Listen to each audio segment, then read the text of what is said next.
You know, you bring up Donald Trump and Biden. I want to step back 6 weeks ago. Mm-hmm. First presidential debate between President Biden, former President Trump, and it was a disaster. Yeah. Number one, did you watch that debate in real time? And number two, what was your thoughts? I did watch it in real time, number one. Number two, it was clear to me that the president had a horrible night. And my first question, because I'm always fascinated by the backstory, I see the story in real time as everybody else saw it. My questions were the backstory. I wanted to know, was he prepared for this?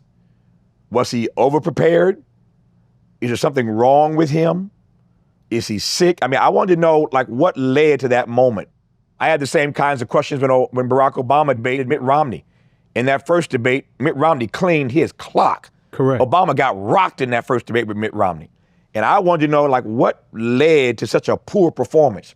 So I wasn't ready in that moment, as everybody else did, to have a meltdown and disqualify Joe Biden. I wanted to understand what the backstory was. But it did draw my attention to his frailty. And in the days thereafter, the more I saw him, the more I realized that physically he wasn't up to the task. I'm not one to have gone in on his mental acuity, his cognitive abilities. That wasn't the lane that I was in. I just realized that physically, at his age and his condition, he did not have what it took to campaign vigorously, which is what one has to do if one is going to win this election. So for me, it wasn't even about his mental acuity. It was that the brother just doesn't have the energy it's going to take to pull this thing off. And so I realized that even more so in the days following the debate. Okay, because I saw something that was unprecedented at the time. Media, celebrities, the people, social media were all calling for this man to step aside. I don't think I've ever seen a sitting president, no matter what he's done, be asked by the nation at large to pull over, take a seat, and let somebody else drive this thing. Were you shocked at the public outcry? You know, and it was coming from the highest levels. Working behind the scenes, you had people like Nancy Pelosi that were having these hard talks. Hakeem Jeffries were having these difficult talks with the president. It had become clear that there was no path forward for Biden. Did that shock you? Because I've never seen this in my lifetime. I tell you what did not shock me.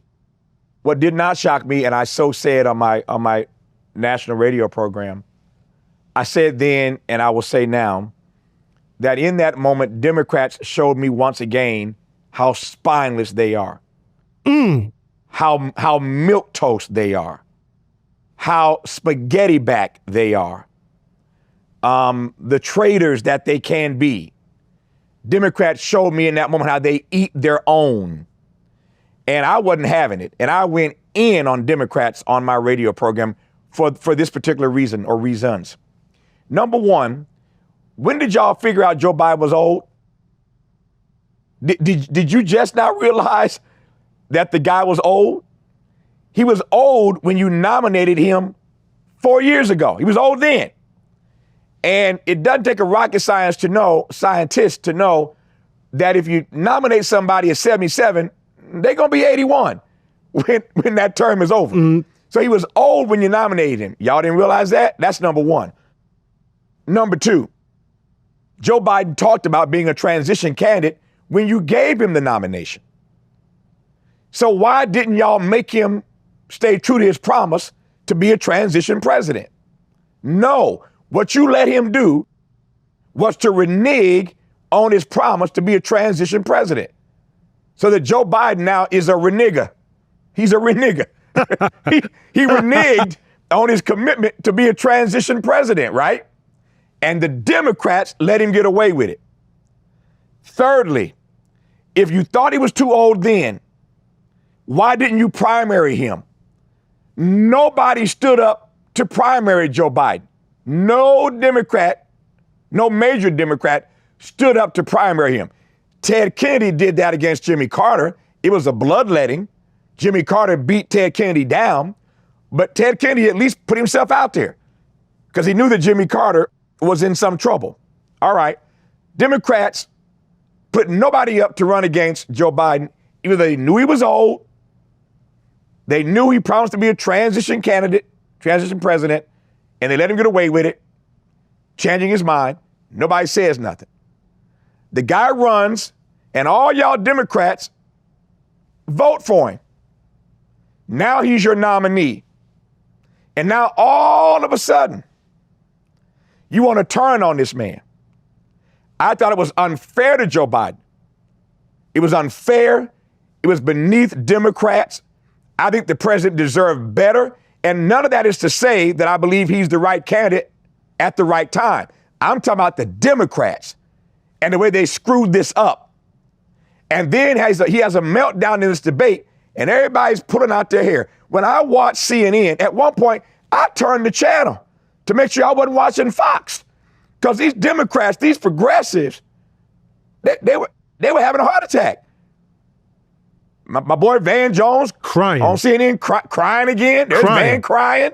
And David Axelrod, Obama's campaign manager, all the Democrats were going in because he'd had this horrible performance. But my thing was, none of y'all saw this coming. Nobody saw it coming. And then the bloodletting begins. The bedwetting begins. Everybody wants to turn on him. And the irony is this. All the folk who helped him become president are the same Democrats who then turned on Joe Biden quicker than right now and sooner than at once. The speed with which they turned on him, I repeat, quicker than right now, sooner than at once, they turned on Joe Biden as if all of a sudden they had a revelation. Had a revelation all of a sudden. And then they all bum rushed the stage where Joe Biden is standing, metaphorically. They bum rushed the stage. They pushed the old man off the stage. He on the ground trying to get up. Y'all done pushed him off the stage. And then you say, he's a great president. And we want to thank him. We want to thank him for his wonderful years of service to the nation. Joe Biden is a great American. He's the greatest president since FDR. You get all this stuff after they push him off the stage. So Democrats did this to themselves. They turned what was a bad debate into a nightmare for weeks until the president finally gets bullied. And for a party that's always talking about bullying, don't get me started, Prez, don't get me started. We talk about bullying kids. We talk about bullying transgender. We talk about bullying all the time. Joe Biden got bullied by a bunch of Democrats. That's the truth.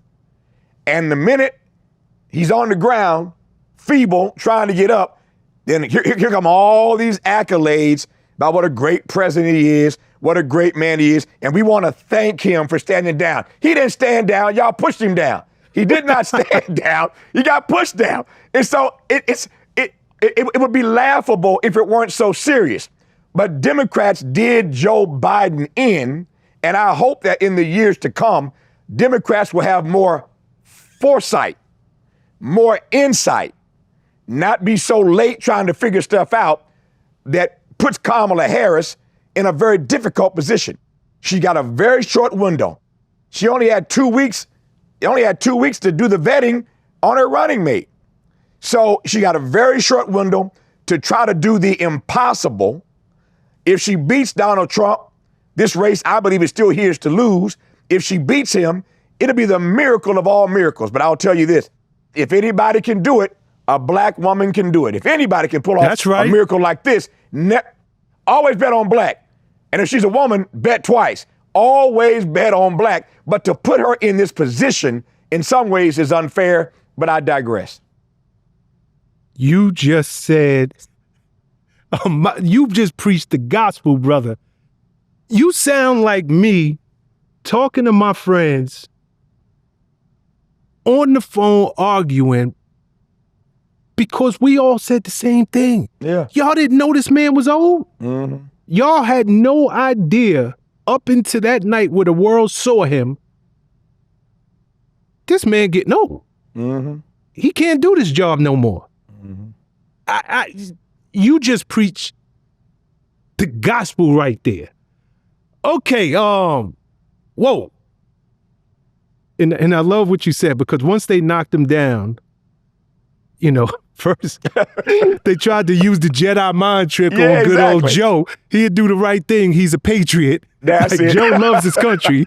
He gonna do the right thing. That's it. It was funny to watch, man, because you're seeing this in real time.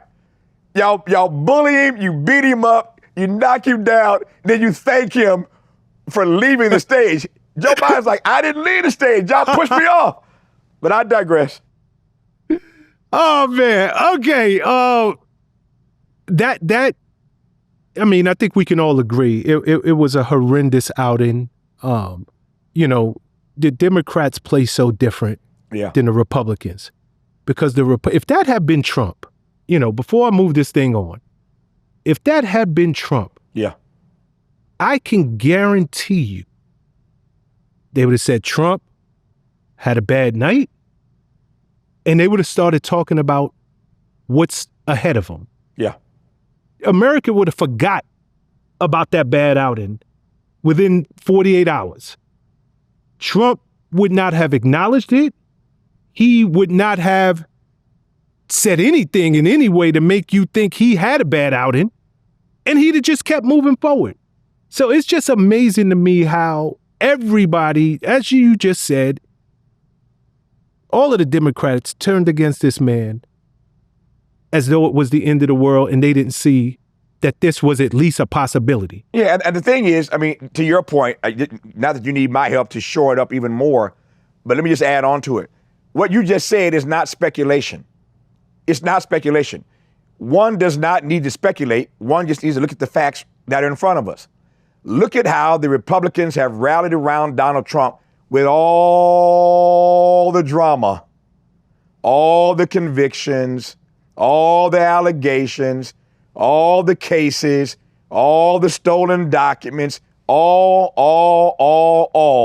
and they have rallied around him like nobody's business. They rallied around him in the way that we saw at the Republican convention, the way we see on the campaign trail. And then after he survived that assassination attempt, now he's some sort of messianic figure. The devil showed up, tried to take him down, but God saved him. Ha! And God brought him back. Ha! And he's God's man of the hour. Ha! So now they've embraced him as if he's some sort of messianic figure. So it's gotten even worse. The sycophants are even more sycophantish after the assassination than they were before. So this is not speculation. Look at how Republicans have rallied around him, and look at how they bullied the Democrats, that is, bullied Joe Biden. So it's not speculation. The facts are right there in front of you. You see it for yourself. No, it doesn't matter. It doesn't matter with the conviction. The guy running for president on the Republican side is a convicted felon at this point. Mm-hmm. Like, really think about some of this. Yeah.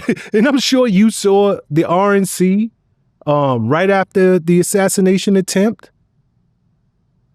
People act like they don't see that this man's wife can't stand him. Mm-hmm. Can't stand the man. She met him on stage, gave him a fake kiss. No matter what happens, they understand the mission. That's right. The mission is get him back in office.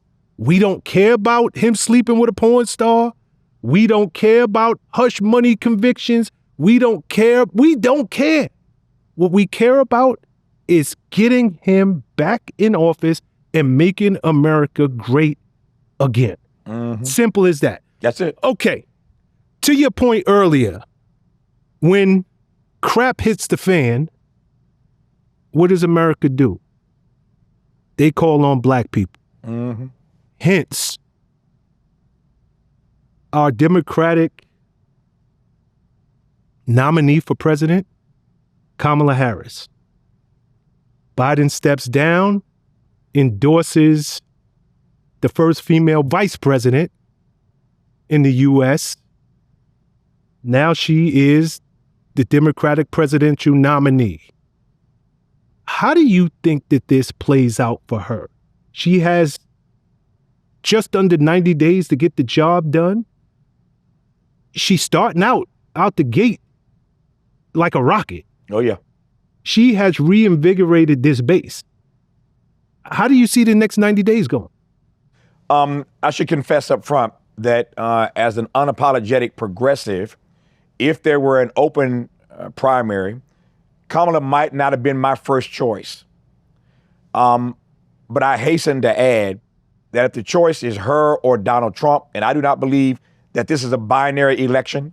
I remind people all the time that Cornel West is running, Jill Stein, there are others who are running. It's not a binary choice because there's some folk who see that America being a plutocracy, America being an oligarchy, not a democracy, requires and demands something different in this moment. So I ain't mad at folk. Cornel West is my friend. I make no mistakes about that. My friend and my brother. I'm not mad at folk who are looking at alternative options in this race. So as a progressive, she would not have been my first choice, and I admit that, I acknowledge that. Having said that, I love the enthusiasm around her. Ain't nobody hating on that, number one. Number two, if the choice is her or Donald Trump, well, that's not really a choice for me, if that's what it boils down to. But I do stand by what I said earlier. She is in a very difficult position because Democrats allowed this mess to happen. You pick a sister, and now you want her to do the impossible, to do the unthinkable. And so it's going to be tough. As I said earlier, I still believe this race is Donald Trump's to lose.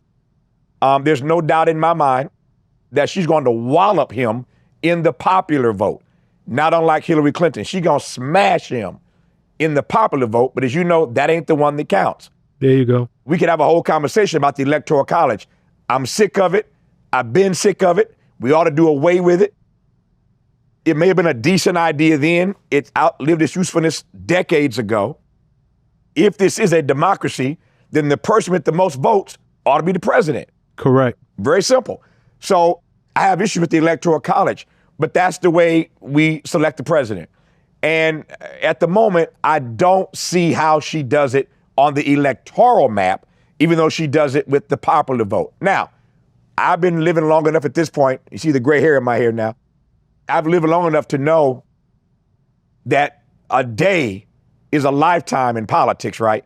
So this thing is going to change 1,000 times between now and November. The momentum that she has, the money that she's raising, the enthusiasm I see generated, anything could happen. It's going to be a close race either way. So I'm not going to counter out. As I said, I always bet on black, but this is a serious, serious uphill climb. David Axelrod, who I mentioned earlier, who ran Obama's campaign, said the other day, got in some trouble for saying it, but he defined what he sees happening right now in Kamala world as irrational exuberance. That's his phrase, irrational exuberance. That this excitement, enthusiasm is good. He wasn't trying to tamp it down, but he wanted to sober people and say Donald Trump is still leading. He's still winning on the electoral map. And this enthusiasm had better translate into something else. And the question is whether or not she can sustain this enthusiasm and whether or not she can do some damage on the Electoral College map. And the jury on that, frankly, is still out.